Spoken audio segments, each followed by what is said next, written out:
about what are some of the different things that you have going on here at Montcalm? There's 85 tillable acres here.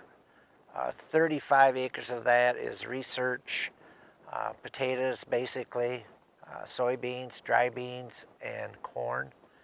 Uh, the rest of the acreage is commercial corn uh, for sale, and that'll be part of my budget. Okay. Um, why is it important to have a research center right here in Montcalm? Montcalm soil is a sandy soil, so there's irrigation involved. And I believe basically Montcalm is the uh, most widely irrigated research farm. Uh, the dry beans are brought here because of irrigation. Uh, Potatoes, it's a necessity. I know of no potatoes in the state of Michigan that are not irrigated. So that Montgomery County soils and the irrigation, I think, is a big part of why the research center is here. How important is it to have a research center here, and what can the benefit? How does it benefit the farmers? The research center here, a lot of the new varieties, a lot of the pest controls are tried here first. If they don't work, the commercial farmer does not have to trial and error them. Uh, so as I say, a lot of the new varieties are eliminated here if they're not suitable for the area growers. The same with disease control, the same with pest control. So you're able to do disease work, for example, here where farmers would they don't want the disease on their property or on their farms. So you're able to do the work here, then they're able to take a look at the results, and then they're able to say, hey, yes, this works, or that doesn't work. Is that kind of what you're doing? Correct, correct. Really, it's a lot less expensive to do it at a research level than it is just to take it to a commercial level on a trial error and error basis. Okay. How about potato? I'm gonna call them potato storages. How is Correct. that partnership working out with Michigan State and the Potato Commission? It's an excellent combination. A lot of what we do in the storages is grown here on the research farm, but also part of what goes into these storages is grown by area commercial growers and it analyzed by the university. So it's just a win-win combination for both. The Potato Commission has the university research people next door and vice versa. Okay. How about a little bit about yourself? You were a potato grower for a number of years, correct? Correct. So how does that? How are you able to? How are farmers able to benefit from the fact that they have someone who is actually out in the field doing their work before they came here to run the research center?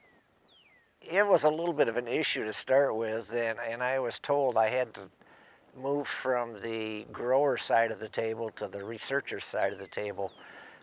But I think I've brought some practicality. I brought some traits that the commercial growers are using that maybe were just a little different than what researchers were trying to accomplish. But vice versa, I've also had to get my research cap on, maybe do some things that were a little out of tune commercially, but it's all worked out. I don't know as I've really taken anything back to the commercial growers. The research family does that. Um, my job basically is to take care of the research people and their needs. Okay. Let this motor slide.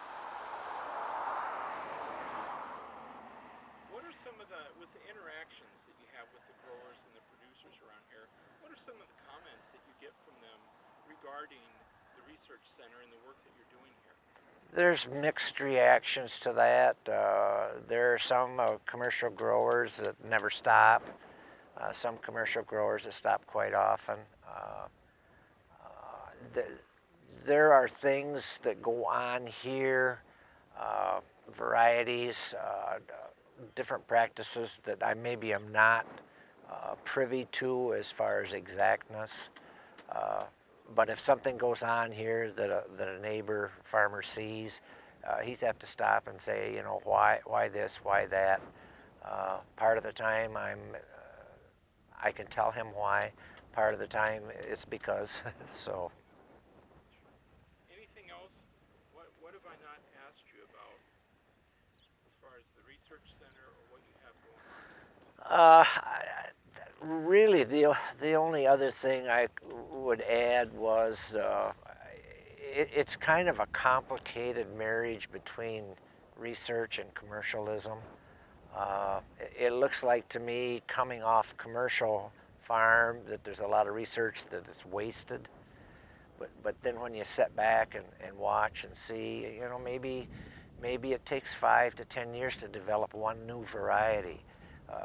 That's hard for a commercial farmer to grasp. You know why? But it's all crops. It doesn't just potatoes. It isn't just corn. It takes time. It takes repetition uh, to prove that something is worth keeping and progressing with. So, excuse me, like in a nutshell, sometimes the research you can afford to take longer time because you need to. Whereas a grower in whatever crop, they need their results and they don't have necessarily all the time.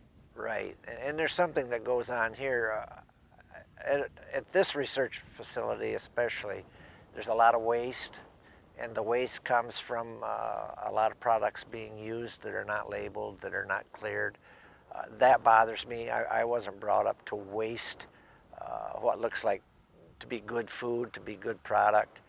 But I do. I waste a lot of product just because it is not safe or it might not be safe to be used. We have kitchens come and wanting product. Part of the time I can, part of the time I don't. Uh, so, but the research field is wasteful, and it has to be wasteful for the fact to know whether it's going to work even before it's labeled. And I have to be very careful with that. If it's not labeled what I do, then it's destroyed. Anything else you'd like to add? Not really. Farming has gotten to be a lot more of a science than what it was 30, 40, 50 years ago, back when I was starting farming.